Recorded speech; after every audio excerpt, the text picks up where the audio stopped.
ناظرین، پرانے وقتوں کی بات ہے، بنی اسرائیل کے 3 افراد ایک ساتھ سفر پر روانہ ہوئے۔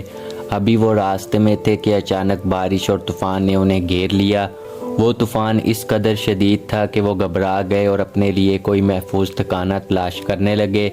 تھوڑے ہی فاصلے پر انہیں ایک غار نظر آئی۔ وہ تینوں اس طرف بھاگے تاکہ طوفان سے بچ سکیں۔ غار میں داخل ہونے کے بعد وہ بارش سے تو محفوظ ہو گئے، لیکن انہیں خبر نہ تھی کہ اب وہ ایک بہت بڑی مصیبت میں پھنسنے والے ہیں۔ تھوڑی ہی دیر گزری تھی کہ اچانک ایک بہت بڑی چٹان نیچے گری اور غار سے باہر جانے کا راستہ مکمل طور پر بند ہو گیا۔ تینوں مسافروں پر خوف طاری ہو گیا، لیکن پھر ہمت جٹا کر وہ اس کوشش میں لگ گئے کہ کسی طرح اس چٹان کو ہٹا سکیں۔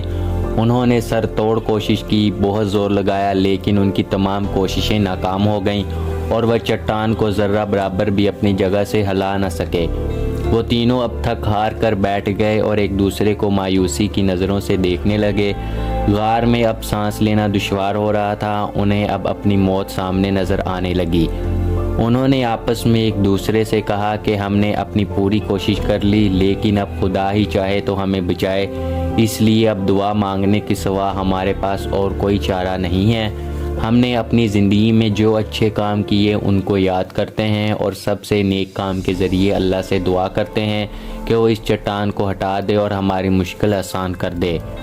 تینوں میں سے ایک نے کہا، اے اللہ، میرے انتہائی بوڑھے والدین، ایک بیوی اور چھوٹے چھوٹے بچے ہیں جن کی میں دیکھ بھال کرتا ہوں۔ میں چراغاں جا کر اپنے جانور چرایا کرتا تھا۔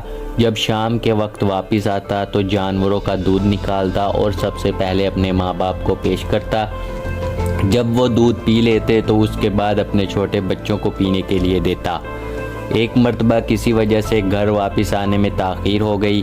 واپس آ کر کیا دیکھا کہ میرے والدین تو سو چکے ہیں۔ میں نے انہیں نیند سے جگانا مناسب نہ سمجھا۔ میں نے پہلے کی طرح جانوروں کا دودھ نکالا اور پیالہ پکڑ کر والدین کے سرہانے کھڑا ہو گیا، جبکہ میرے بچے بھوک کی شدت سے میرے پیروں کے پاس رو رہے تھے۔ میں ایسے ہی پوری رات ان کے سرانے کھڑا رہا، یہاں تک کہ صبح ہو گئی۔ وہ دونوں جاگے تو میں نے انہیں دودھ پیش کیا اور اس کے بعد میں نے اپنے بچوں کو دودھ پلایا۔ اے اللہ، اگر تیرے نزدیک میں نے یہ کام صرف تیری رضا حاصل کرنے کے لیے کیا تھا تو ہمارے لیے اس چٹان کو تھوڑا سا ہٹا دے تاکہ ہم آسمان دیکھ سکیں۔ اس کی دعا کے فوراً بعد اللہ تعالیٰ نے اس پتھر کو اتنا ہٹا دیا کہ وہ آسمان دیکھ سکتے تھے۔ دوسرے شخص نے کہا، مجھے اپنے چچا کی ایک لڑکی سے بڑی شدید محبت تھی۔ میں نے اسے اپنے لیے بہکانا چاہا، وہ مجھے روکتی رہی، لیکن مجبوری میں 100 دینار کے عوض راضی ہو گئی۔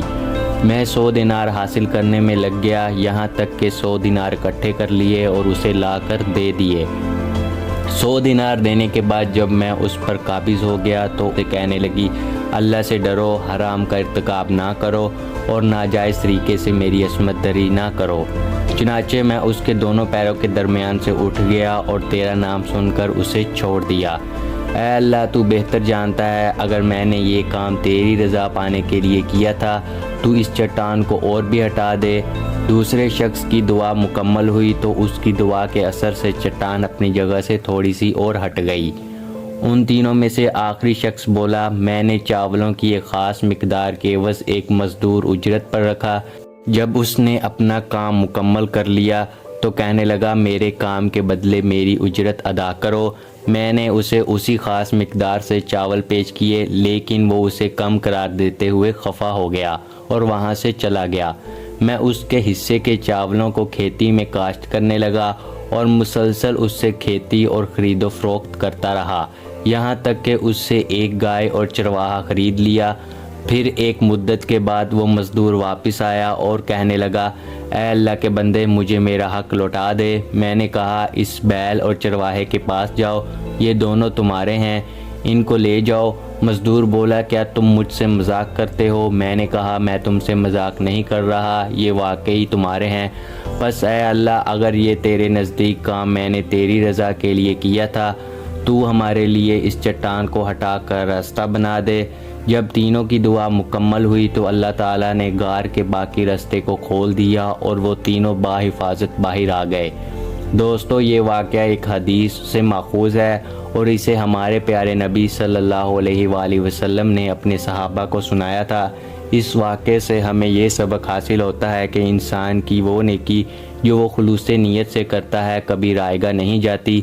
ہمیں چاہیے کہ ہم جو بھی نیکی کریں، جو بھی اچھا کام کریں، وہ دکھاوے کی بجائے صرف اور صرف اللہ تعالیٰ کی خوشنودی کے لیے کریں۔ دوستو اگر آپ کو آج کی ہماری یہ ویڈیو پسند آئی ہے تو اسے لائک کریں، شیئر کریں، کمنٹ کریں اور ہمارے چینل 145 فاؤنڈیشن کو سبسکرائب کریں۔ شکریہ۔ اللہ حافظ۔